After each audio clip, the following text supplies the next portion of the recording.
நேற்று வந்து ஒரு படம் ரீரிலீஸ் பண்ணியிருக்காங்க. என்ன படம் தெரியுமா? ஆட்டோகிராஃப். அந்த படத்துல ஒரு பாட்டு இருக்கு தெரியுமா? ஞாபகம் வருது.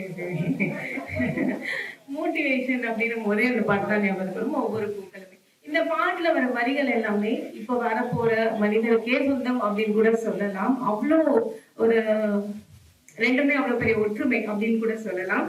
None other than Sarab Engineering Consultant LLC Managing Director Mr. Mohammad Aksar. அவரோட ஒரு வீடியோ பார்க்கலாமா?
இவ்வளவு பெரிய வாய்ப்பை கொடுத்த அன்பர் குழுத்துக்கே நம்ம மிகப்பெரிய நன்றி.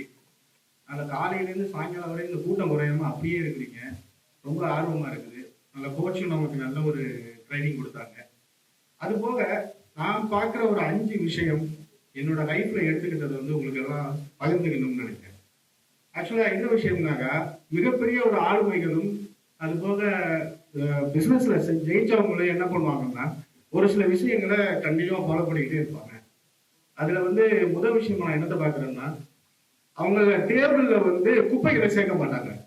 என்ன சார் சப்பையா சொல்றீங்க, குப்பையை சேர்க்காடி எப்படி அவங்க ஜெயிக்க அப்படின்னு கேட்கும். என்ன விஷயம்னா, அவங்க டேபிளுக்கு வர தரவுகளை இமிடியேட்டா டிசிஷன் எடுப்பாங்க. அவங்க டேபிள்ல வந்து பேப்பர்ஸ் சேர வைக்க மாட்டாங்க. 2வது, அவங்க வந்து தனியா வாகனம் ஓட்ட மாட்டாங்க. அது என்ன காரணம்னா, தனியா வாகனம் ஓட்டுறதுங்கிறது அவங்களுக்கு ஒண்ணு டைம் சேவ் பண்றதா இருக்கும். 2வது, அவங்களை பொறுத்த வரைக்கும் செப்பரேட்டா அந்த டிசிஷனுக்கு ஆண்களை போட்டு அதன் மூலம் ஒர்க் பண்ண வைப்பாங்க. 3rd வந்து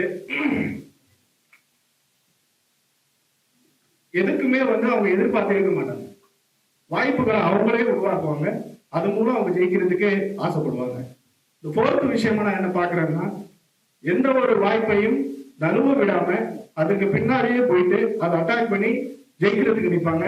இதைத்தான் நான் வந்து பல காலமா வந்து செய்யறதுக்கான முயற்சிகளை செஞ்சுட்டு வர்றேன். என்னோட பின்புலமாவும் அதான் இருந்துகிட்டு இருக்கு. நன்றி.